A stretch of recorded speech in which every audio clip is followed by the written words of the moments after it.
तो कोई भी समांतर श्रेणी दिया रहा है और उसका अगर हमें एनवा पद निकालने बोले तो उसका फॉर्मूला क्या होता है, ए एन बराबर ए plus N minus one into D. तो ए एन क्या होता है, एनवा पद, ए क्या होता है पहला पद, और डी क्या होता है सार्वंतर। अब देखिए डी होता क्या है, डी एक्चुअली में होता है ए टू माइनस का ए वन। देखिए अगर इसको हम ए वन मान लेते हैं, इसको ए टू मान लेते हैं, इसको ए थ्री, माने नहीं है एक्चुअली में। देखिए ये पहला पद है, ये दूसरा पद है, तीसरा पद है, तो पहले पद के लिए ए वन मान ले तो दूसरे पद के लिए ए टू मानना पड़ेगा। तो हम फॉर्मूला में हम इसको हिंदी में, या तो अगर हम दूसरा पद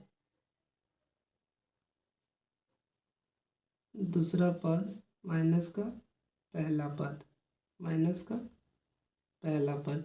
अब आप ये दूसरा पद और पहला पद आप कहीं से भी ले सकते हैं, जैसे कि हमारा क्वेश्चन में 13579 है, आप इसे भी दूसरा पद मान सकते हैं, इसे भी पहला पद मान सकते हैं, तो इसे पहला पद मान सकते हैं, इसे दूसरा पद, मतलब किसी को भी ले सकते हैं, क्योंकि हमारा जो अंतर है सभी में क्या है, बराबर है, तो आप किसी को भी मान सकते हैं।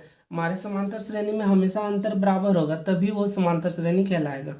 तो हमारा एनवा पद अगर निकालने बोले तो फॉर्मूला क्या होता है, ए एन बराबर ए plus N minus one into D. D बराबर डी कैसे निकालते हैं, दूसरा पद माइनस का पहला पद, ये क्या होता है हमारा डी, और इसी को क्या कहते हैं सार्वंतर। चलिए हम इस पे कुछ क्वेश्चन, चलिए एग्जाम्पल में हम लोग देख लेते हैं कि कैसे एनवा पद निकालते हैं। क्या देख लेंगे, कैसे एनवा पद निकालते हैं। जैसे एग्जाम्पल का हमारा क्वेश्चन है,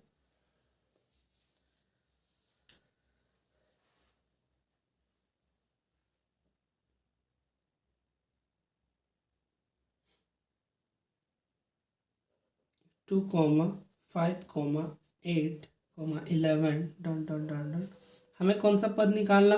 जैसे हमारा समांतर श्रेणी है, पहला पद क्या है 2 5 8 11, इस तरह से जो हमारा क्रम है वो बढ़ते बढ़ते कहाँ तक चल गया, वो जो हमें संख्या हमें पता नहीं है, क्या नहीं है। और ये कौन सा टर्म है, मान ये हमारा टर्म्स है 10वां टर्म, कौन सा टर्म है 10वां पद, कौन सा पद है 10वां पद, यानी कि 10th टर्म। देखिए क्वेश्चन है कि 2 5 8 11 इसी तरह से चलते चलते हमारा 10वां पद कौन सा होगा, कौन सा पद है 10वां पद। तो इसके लिए हम लोगों ने फॉर्मूला पढ़ा, क्या पढ़ा, इस ए एन बराबर ए plus N minus one into का डी। अभी हम लोगों ने फॉर्मूला पढ़ा ए एन बराबर ए plus N minus one into d. देखिए हमारा क्वेश्चन है कि कोई भी समांतर श्रेणी है जो कि स्टार्ट है 2 5 8 11, इसी तरह से चलते चलते पूछ रहा है कि हमारा 10वां पद क्या होगा, क्या पूछ रहा है कि हमारा 10वां पद क्या होगा। तो इसका फॉर्मूला होता है ए एन बराबर ए plus N minus one into का डी। तो इसमें अब चलिए, अब इसमें ए एन क्या होता है, ए एन होता है हमारा एनवा पद, क्या होता है एनवा पद। एन क्या होता है, एन होता है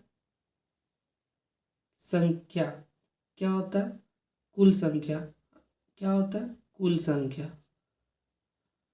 जो भी हमारा जो पद पूछ रहा है वो संख्या कौन से नंबर पे है, यानी कि कौन सी संख्या है। ए क्या होता है हमारा, ए क्या होता है पहला पद, क्या होता है पहला पद, क्या होता है पहला पद। और डी हमारा क्या होता है, डी क्या होता है सार्वंतर, सार्वअंतर, सार्वअंतर यानी कि दूसरा पद माइनस का पहला पद, माइनस का पहला पद। तो क्या हो जाएगा, तो हमारा एन तो एनवा पद पूछा, एनवा पद तो हमें निकालना, 10वां पद पूछा 10वां पद, तो कुल संख्या कितनी है। देखिए यहाँ पे हमारे कौन से पद पूछ रहे हैं 10वां पद, तो वही हो जाएगी कुल संख्या, तो क्या हो जाएंगे 10। और पहला पद क्या होता है, जो हमारा श्रेणी है उसका जो पहली संख्या उसको क्या कहते हैं पहला पद, तो पहला पद हमारा क्या हो जाएगा 2 हो जाएगा। और सार्वंतर दूसरा पद माइनस पहला पद, तो सार्वंतर हमारा क्या हो जाएगा, दूसरा पद हमारा क्या हो जाएगा 5 और पहला पद हमारा क्या हो जाएगा 2। तो सार्वंतर क्या हो जाएगा, सार्वंतर हमारा हो जाएगा 3। कितने हो जाएंगे, 3। सार्वंतर कितने हो जाएंगे, 3। अब चलिए हम इसे फॉर्मूला में बैठा देते हैं। हमारा फॉर्मूला क्या है, ए एन बराबर ए plus N minus 1 into d. ये हम क्या निकाल रहे हैं, एनवां पद निकाल रहे हैं कि 10वां पद निकाल रहे हैं। कौन सा पद निकाल रहे हैं, 10वां पद। यानी कि जो हमारा ए 10वां हो जाएगा वो क्या हो जाएगा, ए बराबर कितना है, ए बराबर हमारा 2 है, प्लस कितना पद है हमारे पास, 10वां पद पूछ रहा है, यानी कि 10 माइनस का 1 और अंतर, सार्वंतर हमारा कितना है, 3। अब यहाँ पे आप लोग ध्यान दीजिए कि जब भी हम सॉल्यूशन, कोई भी सॉल्यूशन करते हैं तो उसमें क्या होता है, सबसे पहले ब्रैकेट का काम होता है, फिर मल्टीप्लाई होता है। तो यहाँ पे क्या हो जाएगा, 2 प्लस 10 माइनस 1, 9 गुना का 3। तो कितने हो जाएंगे, 2 प्लस 9 तिहाई 27। तो हमारे आंसर कितने हो जाएंगे, 2 प्लस 27 कितने हो जाएंगे, 29। तो हमारा जो 10वां पद होगा वो क्या होगा, 29 होगा। अब देखिए ये 29 होगा क्या, जैसे कि हम, हमारा जो क्वेश्चन है, क्वेश्चन में दिया हुआ है कि कोई भी समांतर श्रेणी है, कहाँ से क्या शुरू हो रहा है, 2 5 8 11, इसी तरह से चलते जा रहा है और हमसे पूछ रहा है 10वां पद, 10वां पद। तो उसके लिए हम क्या करना पड़ेगा, सबसे पहले हमें ए, इसका फॉर्मूला ही होता है ए एन बराबर ए plus N minus 1 into d, यानी कि ए एन एनवां पद, एन बराबर कुल संख्या, ए बराबर पहला पद और डी बराबर सार्वंतर। तो हमारे जो 10वां पद आए वो क्या है, 29। तो जो ये श्रेणी है 2 5 8 11, ये 10वां पद हमारा क्या हो जाएगा, 29 हो जाएगा। क्या हो जाएगा, 29। तो आज हम लोगों ने क्या सीख लिया कि एनवां पद कैसे निकालते हैं, यानी कि जो भी हमें दिया रहे कोई समांतर श्रेणी, वो एनवां पद रहे तो कैसे निकालते हैं। बने रहे, चैनल को सब्सक्राइब कर लें और बेल आइकन को दबा लें। धन्यवाद।